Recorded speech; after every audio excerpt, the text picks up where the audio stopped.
Hey guys, what's up? It's Parvora. Welcome back. And in today's video, I actually wanted to discuss the tease that we are hearing about Doomfist and what was shown on Twitter as far as that picture for Times of Numbani.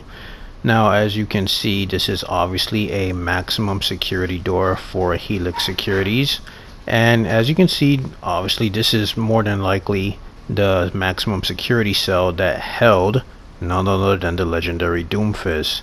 Now, I'm hearing speculation that that number on the door is quote-unquote Blizzard's Easter egg as maybe to a release date, but I honestly don't believe that. Now, let's be honest here. That number there is more than likely his inmate cell number. Now, we all know that obviously, we've seen it on TV, we've seen it in movies, that when a person gets arrested and obviously, when the police department takes a photo of you, you're holding that little sign with a number on it. So that's more than likely Doomfist's, inmate cell number.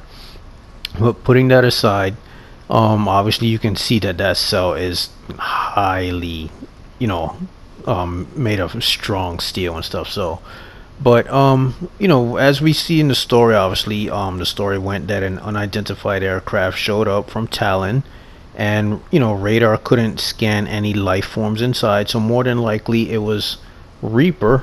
Because Reaper's, more than likely already dead, or a zombie, who knows, ghost spirit. And there's also the possibility that maybe Widowmaker was in there, and Sombra, because Sombra could obviously hack the system so she doesn't get detected. Or, she can even hack it to the point where none of them get detected. Maybe Widowmaker was there as well, and obviously because Widowmaker is on the point of being dead, that's why she's blue, because they slowed her heart rate down so she can have no emotion and no feelings and all that. That's also a possibility. But putting that aside, the aircraft went to the security. Reaper went in, took out a lot of security guards, and managed to free Doomfist. I'm not going to say the guy's name because it's a bit too complicated and I don't want to mess it up, so I'll just stick with Doomfist. Now, what do we know so far? Doomfist is now free. Now let's go back to the original Overwatch trailer where it was the two kids, talking in a museum, and they explored the gauntlet, and then Talon, which was Reaper and Widowmaker, attacked. Now, as far as we know in that trailer, the kid with the broken arm, the cast, whatever, one punch kid, I don't know, he mentioned that Winston beat Doomfist. So if you kind of think about it, maybe that's how Doomfist wound up in prison. He lost to Winston, and obviously he was captured after that and put in prison. So he's more than likely been in there for a long time. Okay, and Talon finally managed to get him out. Now, what do we know so far as Doomfist powers? Well, it was also shown in that trailer as well. When the kid happened to have the gauntlet and he punched Widowmaker, as you can see, there was a major shockwave that sent Widowmaker flying through the glass, and even the kid went flying for a bit. Now, more than likely, this isn't going to affect Doomfist in that way. Maybe it'll give him a little jolt and he'll just move back a little, because we're pretty much under the assumption that Doomfist is this big, powerful, buff-looking guy.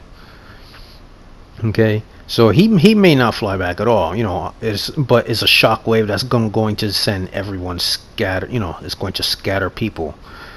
So, if once he comes in the game, obviously that's more than likely going to be his ultimate. So his ultimate's really going to be more considered of a crowd control effect. He comes in, either he hits the ground, or even if he just hits an enemy player, it's going to create that shockwave that is either going to scatter just the enemy team and push them far back, or it may be a shockwave that affects both teams. It'll scatter the enemies and also his own teammates. We'll find that out obviously when he's put in the game. Now, like I said, according to the trailer and the kid said Winston beat him.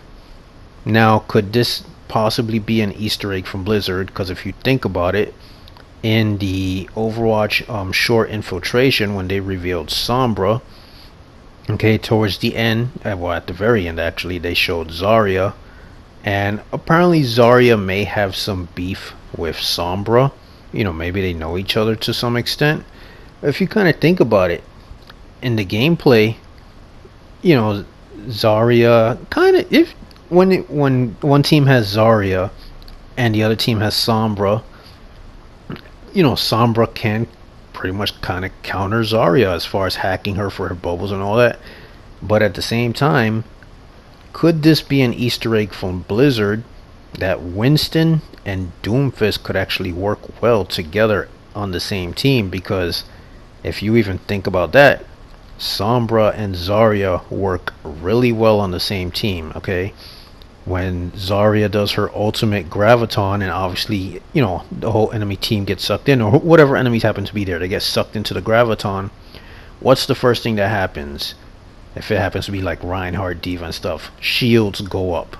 Because obviously they know some kind of incoming damage is going to happen, so they want to block it and stay alive even though they're stuck in place.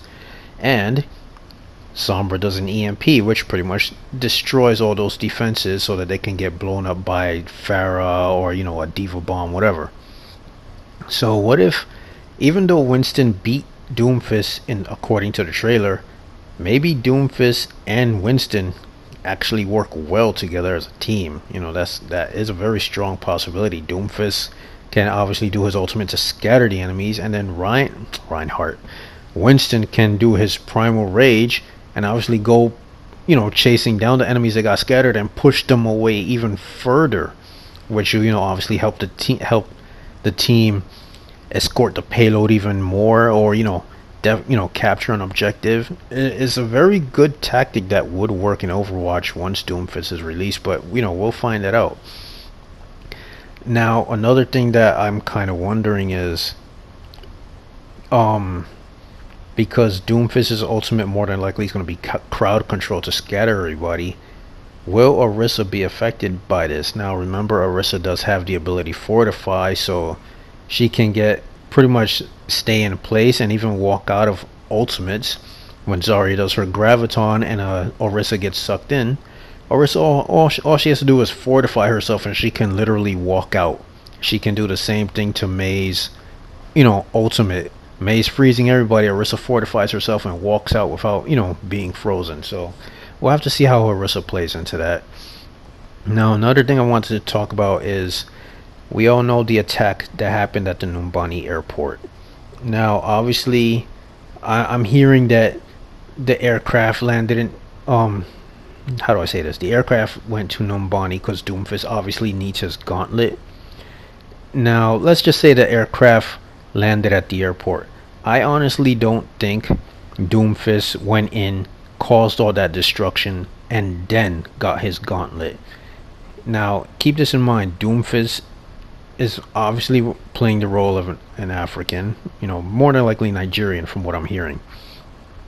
He may have, obviously the aircraft may have gone to the airport to land, fine, that's all fine and dandy. Doomfist went in and mixed in with the crowd, okay? Because nobody knows that's him. Right now he's just walking around like a big buff average person, a guy who does exercise. He went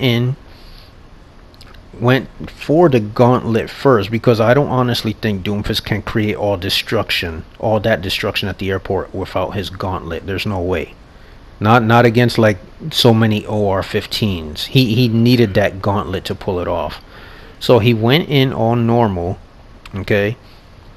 Went towards, I guess, the payload that had the gauntlet, got it, okay, and then as he may have gotten caught, not got caught, but got noticed what he was doing, like a thief, a thief robbing something, and he got caught at the airport, and that's where the battle with the OR-15s happened, and that's the destruction that was caused from his gauntlet, and then he managed to escape.